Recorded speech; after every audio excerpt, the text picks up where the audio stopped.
Depending on the fossil that we're finding is going to judge or is going to dictate what kind of tools that we use.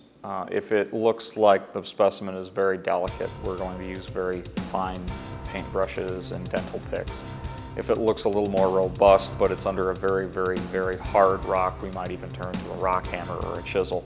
It all depends on the area, it depends on the rock type and on the fossil itself. Usually, in most of the places that I've worked at, it goes using some kind of an awl, like a sharpened metal spike, that you just carefully push into the rock and remove away as much, little pieces of sediment and rock at a time. And then once you get closer to the bone, using a dental pick. After that, other tools that we might use include plaster and burlap to jacket the bone in a hard casing so we can transport it back to wherever it's going to be studied and cleaned. And then the cleaning process itself, the preparation process itself, requires toothbrushes and more dental picks and very, very fine-tuned instruments for detail work. Once we get the bones back to the lab, it's time to prepare them.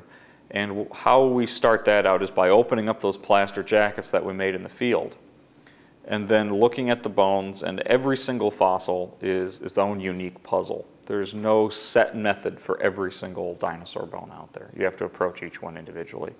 But there are specific guidelines, general guidelines actually, that we follow. We use things like acetone, which will break apart that little veneer of sediment over the bone, but it won't damage the bone. Sometimes if you get a lot of hard rock on a bone that won't come off, we'll use a very tiny jackhammer called a microjack, which has a little carbide tip that will chip through the rock and hopefully not hurt the bone. If still you have more material you're having a tough time getting off, we'll use an aerabrator, which is essentially a sandblaster that will remove dirt and what we call matrix from the bone. Using all these tools, you have to be very careful, though, even with the acetone, the aerabrasion, and the microjacks, because the goal is to preserve the bone and not further damage it. Once we have all the pieces cleaned and free of all matrix, we glue them back together with an acetone-based or cyanoacrylate glue, and then we preserve them or coat them in a substance called Vinac, which is a plastic that soaks into the bone, and then its liquid portion, the acetone, evaporates out, leaving that plastic inside as a bone hardener, and it keeps it preserved very well for years to come. I'd say the two most common dinosaurs that we find in the Hill Creek Formation are Triceratops and duckbill hadrosaurs. Triceratops are a very famous dinosaur, 4 legs, big body, 3 horns on the face, and a large kind of shield on the back of its head. And it was about a 30-foot plant eater, a very large animal, and these are definitely the most common dinosaurs in the formation.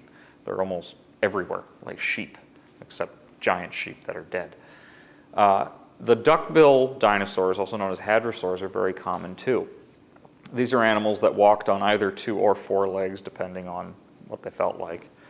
And they had a large, broad bill at the end of their mouths, much like a duck's beak. But they were actually reptiles. They weren't, these are the ones that weren't or didn't evolve into birds. But both of them very large herbivores, which makes sense. You expect to find more herbivores than carnivores.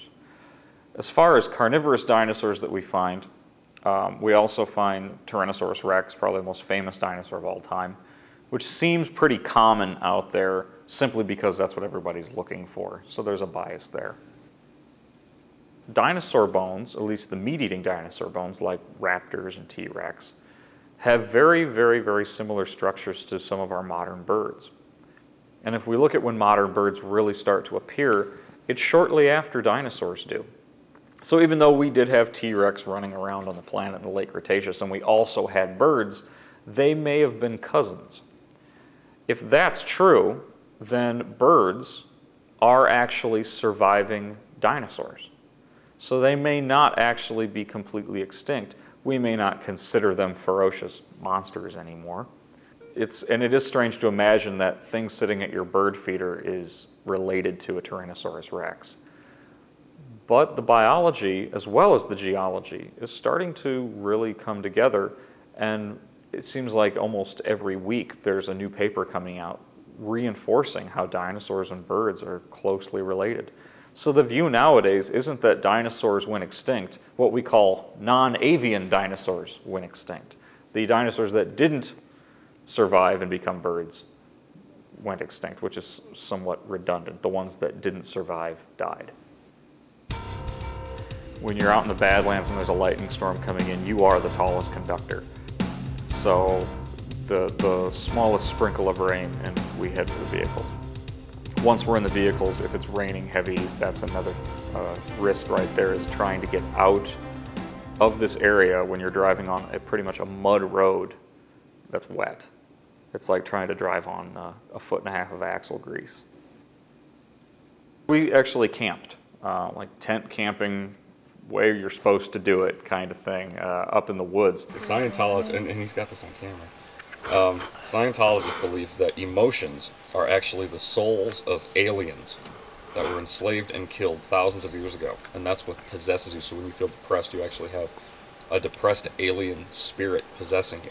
Are you making this up? No, all these aliens were collected across the galaxy by this evil warlord thousands of years ago, Xenu, who picked them up in spaceships that look kind of like DC-10s. And it was amazing because we'd spend all day out in this harsh Badlands environment, and every day around 4 o'clock or 5 o'clock we'd head back into our camp, which is up on top of a structure called Chalk Buttes, and it's a heavily forested area, and it's about 20 degrees cooler there than it is down in the Badlands, so it was a nice cool off time, and it was just some of the best sleep you'll ever get because it's just so deathly quiet at night. It's absolutely beautiful when the stars come out. And so it's a great place to camp.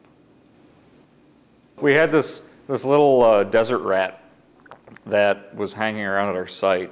Every night we'd cover up our site with tarps and with the tools to keep it from protection in case it rained. And every day when we pulled the tarps back, there'd be this little desert rat sitting on one of the bones, maybe peeing on it because he was scared. Or he'd hide in our buckets and things like that. So we had a little site mascot. I think we named him Rex. Yeah. Yeah, he was pretty cool. And one day Rex wasn't there, and we figured he probably became a meal. Dinosaur paleontology has some different uses. Nobody's going to cure cancer discovering dinosaur bones. Nobody's going to figure out a new method of rocket science by discovering another T-Rex skeleton. But the people that do learn about rocket science and the people that may cure cancer, when they're kids, when they are children, they probably won't get interested in science if it weren't for dinosaurs.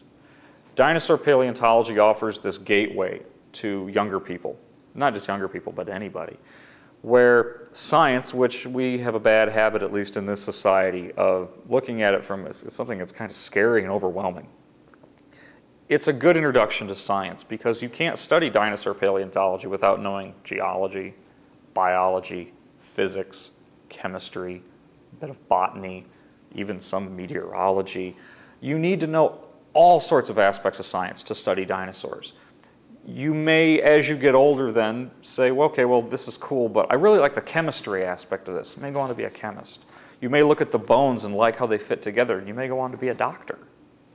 So dinosaur paleontology, not only is it most important for just helping us understand about our planet as a whole and our planet's history, but it's a great gateway for students to become more interested in various fields of science. Plus, they look really cool in movies.